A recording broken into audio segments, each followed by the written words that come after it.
So I have many watercolors, but today I'm only using one.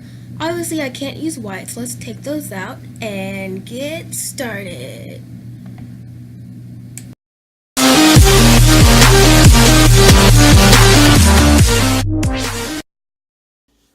Okay, so here are all my watercolors. Today I'll be doing the one watercolor challenge.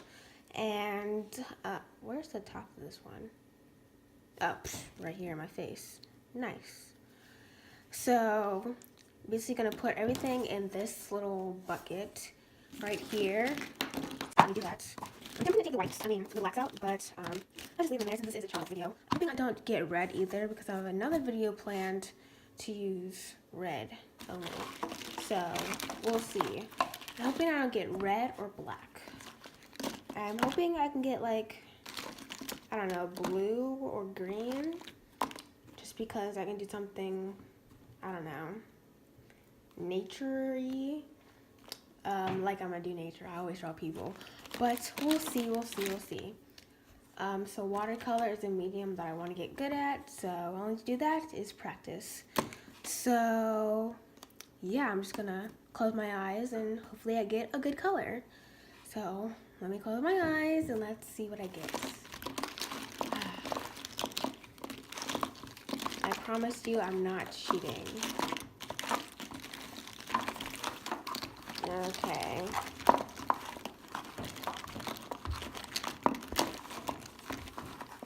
I really don't know what okay. Nah, I don't know. I feel like this one's blue. Hopefully this is blue. Nah. Alright. Let me...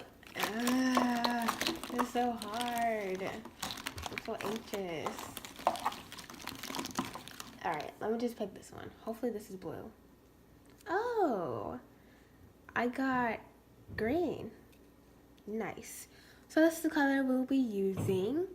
So let me head over to my computer and draw something. So I got green and immediately I thought of an elf, a troll, a tree, a dragon, or making up my own creature. And I also thought of fruit, but that's not very fun, so why bother listing those? But I didn't use any of those ideas. Today I really wanted to step out of my comfort zone and draw something in nature. I thought of trees, of course, because they're green, and then I started looking on Pinterest for some ideas, and I was also thinking of some type of magical creature like a fairy. And I thought of a magical door in the forest, but then I ended up drawing a hidden fairy house. Honestly, I don't know who lives here. It could be tiny people or a mouse, but I am just going to call it a fairy house for now. And I do have a little story later that I made up. So yeah, I sketched it out. I sketched it off camera, and honestly, I didn't really know what to do. I was doing random stuff and I kept on forgetting, well, getting distracted, but then I got more focused later on. On the other page, I tried, which is the right page, I think. Yeah. On the other page, I tried to see how dark and light I can get with this one color. And that's one thing that I like about watercolors is you can get many shades in just one color, and I think that is very cool. Especially if you are a beginner and you don't have many art supplies, watercolors and colored pencils work great together in my opinion.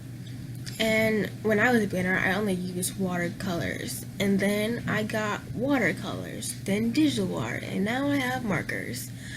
My favorite so far is digital art because it's easier to sketch and undo things and it's very forgiving. So this piece was just very peaceful and relaxing to paint. I wasn't stressed out or anything, and I wasn't doubting myself at all. And I think that looks very good at the end when I was finished. And there's moss on the trees and bushes near the door.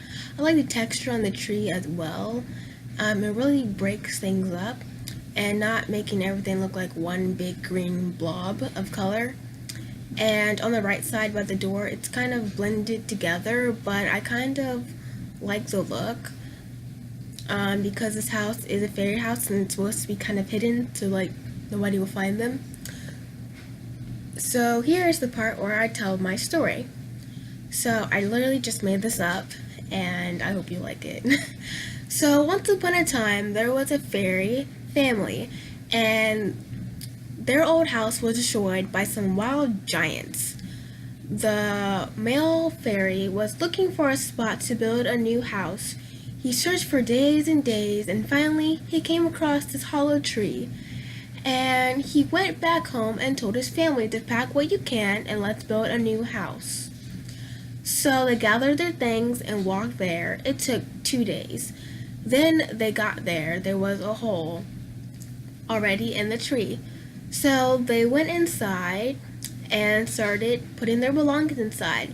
So the two kids kept walking back and forth from their old house to the new house to get their furniture, decorations, and basically the rest of their stuff.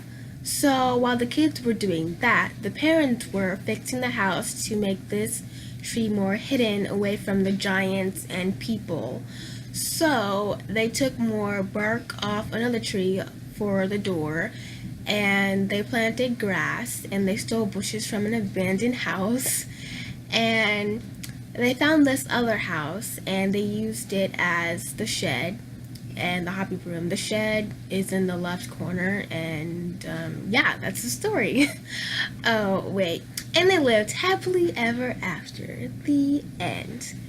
Yep, that's a proper ending to in a fairy tale story like this. So yeah, that's my story. I hope you liked it, and thank you for watching this video. I hope you enjoyed it because I enjoyed making this painting. And I will see you on Saturday. Bye!